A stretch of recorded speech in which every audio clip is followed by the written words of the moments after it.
Kakalapati lang, wala na akong masabi. Lupit na mga ibon, talaga niyang kalapati. Siya ay nakakabilib, taong mapagkumbaba. Kilalang kilala niyo, punong ministro. What's up mga kamigo, magandang araw sa inyong lahat. Welcome back to Punong Ministro Love TV. So ngayong araw mga kamigo, itong mga YB natin ipapakit na natin kay Kokoy, no? May lino na ng konti yung mata, mga kamigo. Okay, 4 yata itong pwede na iakyat na to ng mga YB o 6. So tingnan natin, palagay natin sa training box, ano? Okay, tingin ko mga 6 ito, 4 eh. Tingnan natin. Yan, Koy, lagay mo para makapag-viewing na sila dun sa taas. Pwede na to eh, pumuputi na yung mga ilong, oh. Itong isa na to, puti na ilong eh. Ayan, oh, mga ka-amigo. So iakyat natin dun yan para matuto na sila sa trapdoor, saka yung viewing. Okay? Ayan. Ilan ba, Kokoy, yung pwedeng awatin eh? Meron pa ba dyan sa ilalim? O 4 lang sila? 4 lang. No? Sige, lagay mo yung 4 na yan para ma-viewing na natin. At maisama na natin dun sa ibang YB. Ito yung 3. Pwede na nga rin tong itim dito eh. Sabay-sabay na eh. Ito. Nangitlog na naman pala eh. Si puti eh. Pwede na isama to para matuto sila. Daanan mo ko dito yung 4 dito. Kunin na natin to para makapag sanay na sila maging independent, mga kamigo. Importante sa kalapati yan. To pwede na to. Okay.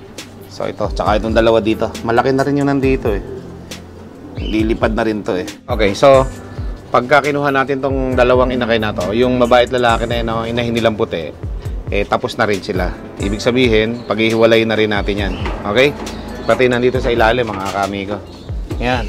Paghihiwalay na natin yan, okay na yan, malalaki na eh. Para maka-viewing na. Si Kokoy naman, yung 6 pala yung nakuha niya, ilalagay na dito sa dulo na to para makapag-viewing na rin dito sa hallway natin na yan. Okay? Yan, 6 pala yun. Kala ko 4 lang eh. Tama pala, hinala ko na 6 sila. Okay. So, kaya alam muna natin sila sa hallway na yan. Magpalakas sila dyan. Tapos, pagka isasama na rin natin sila sa viewing. Yan, oh. Yan, mga kamigo. Okay, labas mo. Makasanay din yan. Okay, so yun. Ayun yung 6. Tapos lagyan pa natin sila ng 4 para 10 silang na-viewing agad. Okay? O, iba kasi paawat na to eh. So, January ulit tayo magbe-breed para makapagpahinga na rin yung mga breeder. Tapos, malinis itong ating cage. I-sprayan pa namin to ng pantanggal ipis eh. Itong cage na to, yung colony, maraming ipis dito eh. Makakapagpadami eh. So, kailangan ma-spray natin yan. Matatapos na to eh. Okay? Last class na yung mga nasa taas na yun. Namisahan na rin eh. You know? Ng mga namisahan na yun. Kaya okay na. So, ito. Koy. Kunin mo itong 2 itim dito. Yan.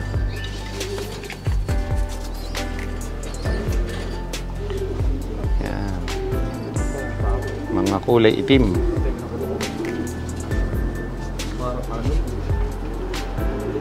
Para bang para bang uwak. O, tapos ipapahinga muna ko yung mga babae mamaya. Pagbuko din muna. O, tapos dito sa ilalim.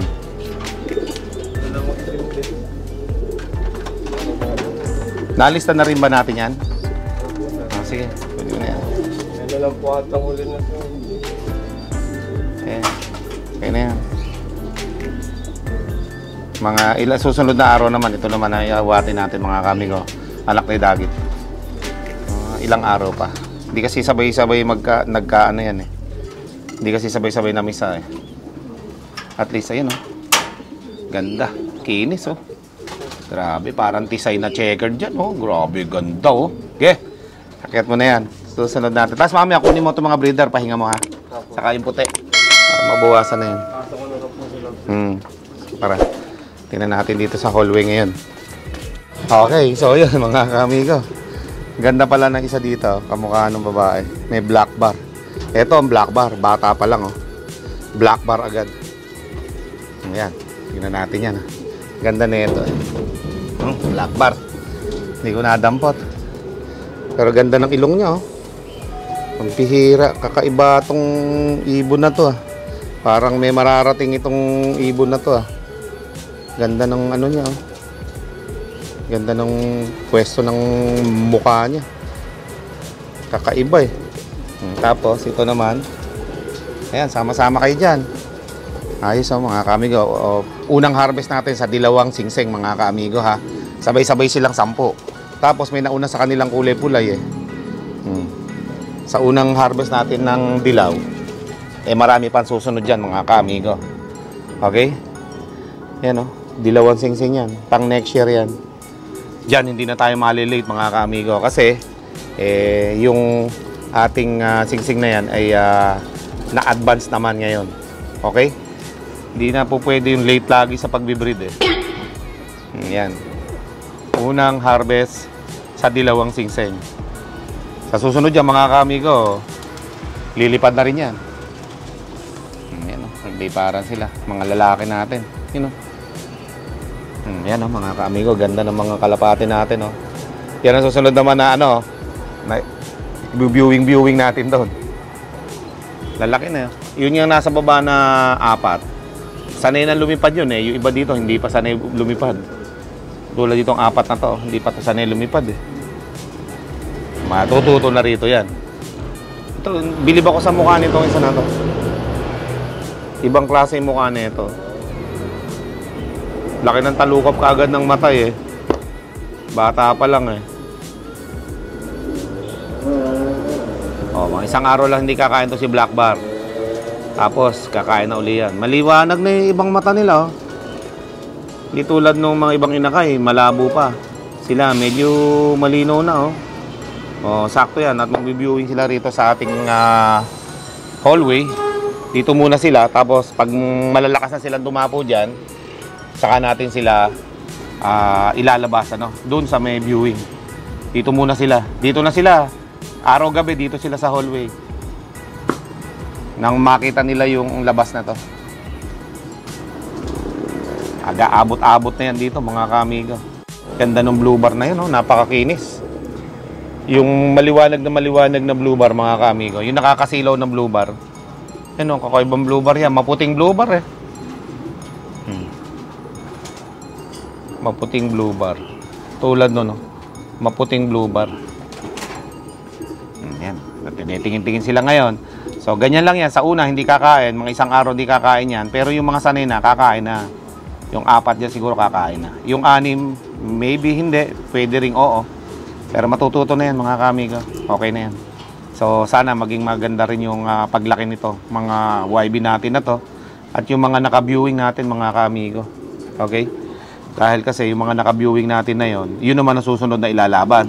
Kaya January, magbabatak na tayo ng kalapate. Tayo naman ang magpabatcher ng mga kulay puti ang singsing natin mga kaamigo. Okay? Yan o. Pisa na sila dyan magliwaliw eh. So, hayaan lang muna natin sila dyan, mga kaamigo. At sa susunod uli, ha-harvest na naman tayo ng ating mga kalapate. Okay, so pinabukod ko na kay Coco yung mga puti natin. Taiwan, saka isang mozzarella. Ayan o. So, soli niya na yung lalaki. Ayan, soli mo na yung lalaki dyan. Tapos yung babae. Tapos kunin mo na rin nasa ilalim ha. Sila dali. Ayan. So, balik na uli sila dyan. Kaya nag-breed lang naman tayo, sinubukan lang natin eh. Kung maganda yung magiging breed natin sa kanila, maganda. Kung makakadulo, mas maganda. Babalik natin yung mga ano na yan. Mga breeder. Yan, lahat na yan, mga kaamigo, mula sa south na to, hanggang dito sa binreed natin na naka-viewing, tapos hanggang dito sa dilaw, lahat yan, mga kaamigo ng mga breeder natin dito. Testing lahat yan. Kaya hindi ko alam kung ano yung golden pair dyan. Pero isa lang ang napatunayan kung may golden pair, yung naka 60th overall champion tayo. Pwede na yun. Okay? 4,000 plus naman ang kalapati naglaban doon. Naka 60 overall champion tayo. Pero kung yun ay umuwi, nasa top 5 po yun mga kaamigo. Hindi lang umuwi eh. Okay? So, yun. At abang-abang po tayo dito sa ating mga susunod na mga breeder. Kamusta katawan ng dalawa na yan? Parang hindi nagsubo. Sige. Hindi nagsubo. Sige. Ayos lang yan para ikaw ba naman solve sa pagkain eh. So, may biniyak na tayong ilang pares na rin yung biniyak ko dyan. Para sa colony, may biniyak din ako. Kaya lang hindi ko maalis yung nasa colony. May mga anak pa kasi doon na bata. Ito, pagka naialis ng ganyan, nabitak na, ano na yan, ibabalik na dito. Kasi wala na silang susubuan. Parang hindi namang itlog.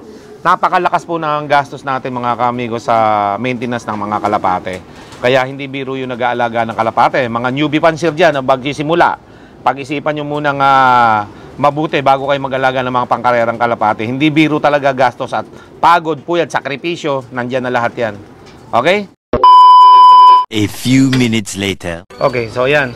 At lumabas ako ng saglit dito sa may cage O yan, kitang-kita natin ngayon na naging normal na yung kanilang pamumuhay dyan. Nag-i-enjoy na sila dyan sa taas na yan, mga kamigo. Sabay-sabay silang magpapalakas dyan. Okay, dahil yung ating mga YB na binuviewing, malalakas na po yun mga kamigo. Naghahantay na lang tayo ng tamang oras. Okay, tamang petsa kung kailan sila papakawalan, ano? Ayan, kaganda ng mga YB natin na to. Second clutch kasi yung iba dyan, Ganda, May mga blue bar na to. Ang kikinis ng mga blue bar na to. Ibang klase yung mga blue bar na to, mga kamigo. Gaganda, Magaganda yung mga blue bar na naani natin na to. Kumbaga, tisay na blue bar, mga kamigo, Tapos mamaya, mga kamigo, hapon, tayo po ay magpapa-vaccine ng ating mga aso, no? Okay? Tapos yung mga tuta natin, mga kamigo, ay ating ipapa-deworm. Okay?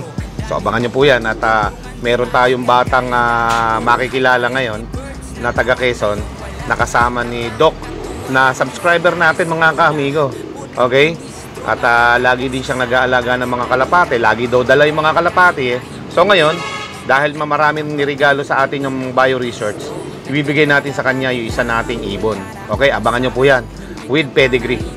Ibibigay natin sa kanya. Important po yung binigay sa akin na yun, So ipamigay din natin na yun sa bata para may pamasko siya sa akin, okay? More moments later. Parating na yung ating vet. Si Doc ay nag-text na sa akin na on the way na siya. So samahan nyo mga kamigot. Nandito na sila sa baba. Let's go.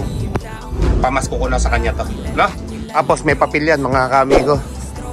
Ito, pamasko na natin sa bata ito. Alright, yun Ang kanyang line is Bobby Donsip. Yan English Flying Tapler po yan, mga kamigo. So binigay sa akin to ng bio research. Ibigay na rin natin sa kanya. Okay? Yan Let's go. Ayan mga kamigo, kunin na natin yung 3 brown. Tapos next natin yung kulay itim. Kakatapos lang nitong kumain Ayan papa-deworm ko na uli kayo, ha? Ay, oo daw, sumasagot, wait lang. Gusto yatang lumabas, magaling. Nagsasalita. Sasama na ba kayo? Padideworm ko na kayo. Madali lang yan. Tama pa. Ayan mga kamigot, ilalabas muna natin ito. Tapos next natin yung malalaking aso. Bubuhatin natin ito. Dre, magpapa-deworm tayo ng mga papi, Ayan pa isang brown. Mga brown muna. Ayan, madali lang naman. Ready ka lang dyan. At yung black naman ang next. Nako, mukhang tatalon. Dre. Gusto niya lumabas, Ayan. Ayan, gusto lumabas ng 3 papi. Mamaya ka, Lebron, ha? Ayan. Dideworm namin. Dito na sila, Doc, Ayan. Sakto. 3 brown muna. Ang hirap ikarga, malalaki na Ayan meron tayong supporter dito. Taga saan ka? Taga Quezon? Mamaya bibigyan kita ng kalapate, ha? Kasi sticker, bibigyan kita mamaya para meron ka idikit dun sa cellphone mo. Okay? So tara, Doc, start na tayo. Magdi-deworm kami ngayon for the second time. Let's go. Ayan mga kamiga. may mga palatandaan na tayo sa mga papi natin. Eh, gusto lumabas nito, mga kanina pa to, makukulit eh. Lalo ito. Lalo ito, oh. Kay Mia to eh, dilaw. Dilaw ang nasa leeg.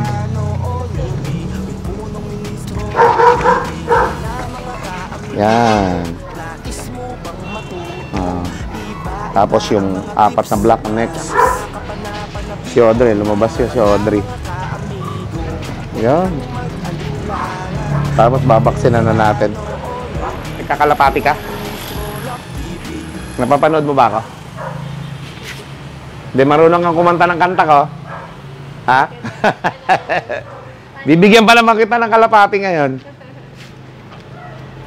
Dahil hindi ka pa naman pwedeng kumarera, mga kalapating madali mo lang mapaamo. Bigyan natin yan, yung imported natin na binigay sa atin, mga kamigo. So habang nagdi-deworm si Doc, meron pa tayong next 4, let's go. O yan, yung mga black naman natin ang sasalang. Ito yung kay Bro Robert, oh, yung may white na yun, no? Kay Bro Robert yun eh. Okay, so yan, second vaccine. Second deworm pala natin yan, mga kamigo. Okay, yan. Next na natin yung vaccine, ano Doc? Okay. Second week of January siguro, o first week of January na. Ayan mga kamigo. Sa mga gustong magpa-assist sa vet, eto, dito lang sa amin to, magpasama lang kayo sa akin. Samahan ko na kayo kay Doc. Alam ko yung clinic niya. A little longer than a few minutes later. Okay, mga malalaki na mga aso ang ating pababaksinan for anti-rabies naman. Ito si Scarlett. Tapos ng anak niya na second vaccine, second na deworm. So, siya naman ang anti-rabies. Kasama na nila Jaguar, Lebron, saka ni Max. 4 sila. Maganda na rin yung may anti-rabies sila, mga kamigo. At sa susunod na taon, anti-rabies naman. Ay, hindi. Magbabaksin naman tayo doon sa mga papi. Okay, first vaccine nila yan. Okay? Ayan, tutusukan ka na ulit. Okay. Pakihawak mo ito. Ayan, tapos na tayong mag-vaccine sa mga malalaki nating aso. Okay. Si Lebron yung huli. Ayan. Anti-rabies yung pina-vaccine natin sa kanila kasi syempre, hindi natin alam, baka minsan meron silang biruin, makagat nila. At least may anti-rabies na sila. Eh, okay na yan. Ang laki pa naman itong mga aso na ito, nakakatakot. Okay? So, lagay muna natin si Lebron doon. So, tapos na kami nito mag-vaccine sa ating mga aso at mga papi, ano? Ito, ibibigay ko na yung imported na kalapati na binigay sa akin ng Bio Research sa Paranaque. Yung bata ang nabigyan natin. Ito yung certificate nito, ha? Hawakan mo. Yan. Yan, imported yan, ha? Pero nakapangalan sa akin, pero sa'yo na yung papeles. Okay? Ito, kulay puting tipler ito, imported to, alagaan mabuti, ha? Yan. Yan yung batang na-supporter ko doon, sabi ni Doc, kaya na Doc. Yan. Okay? Merry Christmas, ha? Yan, pamasko ko sa iyo yan. Tapos bigyan na rin kita ng sticker. Sakto yung dating mo sa akin, eh. Bigyan kita ng sticker ko. Tingin sa kaya. Ayos? Okay, Doc na rin to. Doc, sa'yo na to isa. Dikit mo doon sa, clinic. Yung mga kamigo. Magpapapicture ka sa akin? Ayos. Sige. Ayan, mga kamigo. Tapos na kami magbigay ng kalapati at magpabaksin. Let's go. With punong ministro, Lap TV.